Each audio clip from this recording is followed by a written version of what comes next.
매일 성경 묵상을 돕는 해설 가이드입니다. 안녕하세요. 묵상 코치입니다.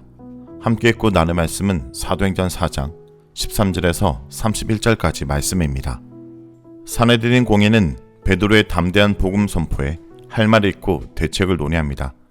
베드로와 요한을 정죄할 명분을 찾지 못하자 하는 수 없이 복음 전도와 가르침을 금하는 명령을 내립니다. 그러나 두 제자는 하나님 앞에서 누구의 말을 듣는 것이 옳은지를 말하라며 그들의 명령을 거부합니다. 이에 산헤드린 공회는 다른 방도를 찾지 못하고 결국 두 제자를 석방합니다. 석방된 두 사도는 동료들과 함께 하나님의 절대 주권을 믿는 신앙으로 간구의 기도를 올립니다.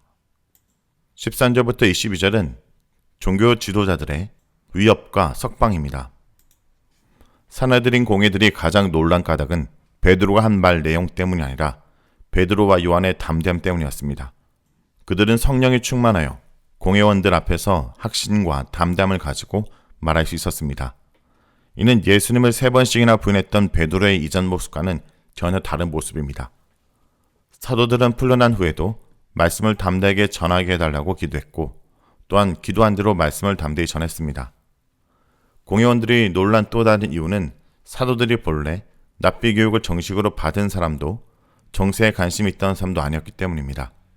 학문이 없는 범인으로 번역된 단어를 직역하면 문맹인과 일반인입니다. 일반적으로 전자는 랍비 교육을 정식으로 받지 않은 사람을, 후자는 정세에 관심이 없는 일반인을 가리킵니다. 그러나 여기서 두 단어를 구분해서 생각하기보다는 단지 율법에 대해 무지한 자를 가리키는 히브리 표현을 헬러로 옮긴 것입니다. 또 전에 예수와 함께 있던 줄도 알고 라는 것은 어떤 의미일까요?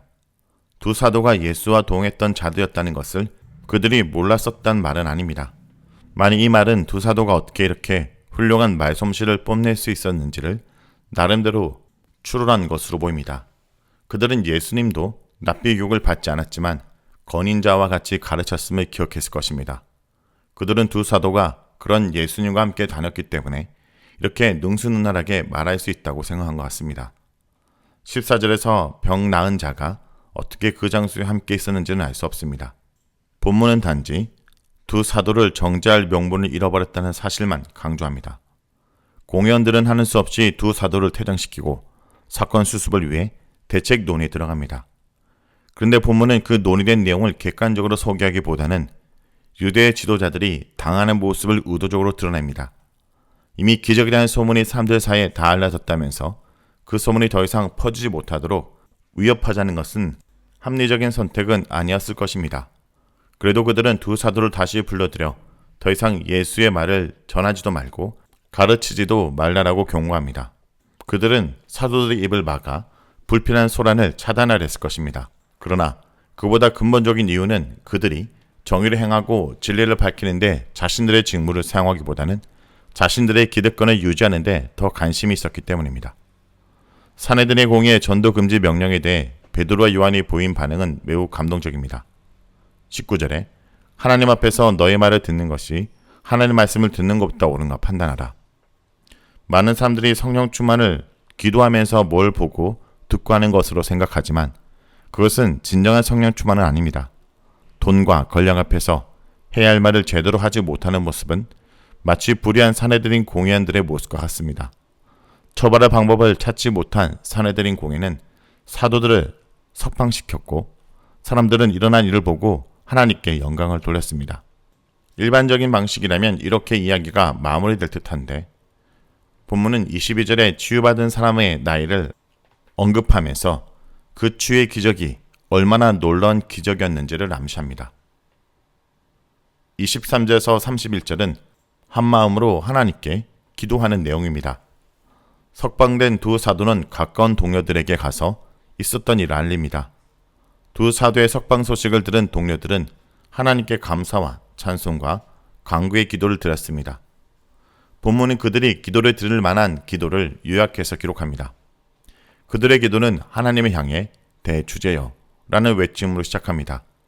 대주제는 주권자라는 의미인데 하나님의 주권을 강하게 드러내는 칭호로서 지금 그들에게 일어나고 있는 일들을 다 알고 주관하시는 분임을 인정하는 표현입니다. 이어서 나오는 천지와 바다와 그 가운데 만물을 지으신 이시오 라는 것은 창조주이신 하나님의 절대 주권에 대한 자신들의 신앙을 자신들의 성경인 구약의 언어로 표현한 것입니다. 두 사도는 이어서 시편 2편 1절에서 2절을 인용합니다. 시편 인용을 소개하는 도입 구문인 다윗의 입을 통해 성령으로는 하나님이 성령을 통해 다윗의 입을 열어 말하게 하셨음을 의미합니다. 성령은 다윗에게 영감을 주었고 다윗의 입은 하나님의 도구로 사용되었습니다. 이것이 성경 저자들의 성경관입니다. 예루살렘 교회가 이 시편 구절을 인용하는 이유는 무엇이었을까요? 그들은 세상의 군왕들과 관리들이 하나님과 그의 메시아를 대적하는 것이 헛수고일 수밖에 없음을 알고 있었습니다. 또 그들은 성경에 이미 대적자들에 관해 예언했다는 확신을 가지고 있었습니다. 초대교회 성도들은 당시 유대인들의 해석 방법을 통해 시편 본문을 현재 상황에서 적용했습니다. 시편에 나오는 군왕들과 관리들은 각각 헤롯과 빌라도를 가리킨다고 해석합니다. 또 시편에서 유의로 사용된 열방과 족속들은 각각 이방인과 이스라엘 백성을 가리킨다고 해석했습니다. 시편은 그들이 아무리 메시아를 대적하기 위해 동조하고 음모를 꾸며도 그들의 노력이 헛수고일 수밖에 없음을 보여줍니다. 이 모든 일은 하나님이 이미 예정하신 것이기 때문이라는 확신이 이러한 해석을 가능케 했습니다. 그런데 여기서 메시아의 대적자들 가운데 이스라엘 백성이 포함된 것을 볼 수 있습니다. 이것은 이스라엘 백성이라 할지라도 메시아인 예수님을 받아들이지 않는다면 더 이상 하나님 백성일 수 없고 믿지 않는 이방인과 같다는 초대교회 인식을 반영합니다. 초대교회는 주권자이신 하나님이 헤롯과 빌라도가 예수님을 박해하고 십자가에 못 박는 내용을 허용하셨던 것처럼 지금도 유대 지도자들이 자기들을 박해하는 것도 허락하셨음을 인정하고 있습니다.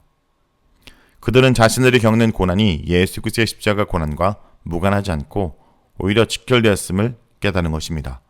초대교회는 주님의 십자가와 부활이 가져다주는 구원의 축복만을 그리스도의 특권으로 여기지 않았습니다. 아울러 그들은 주님과 함께 그 고난에 동참하는 것이 그리스도의 본분임을 알고 있었습니다.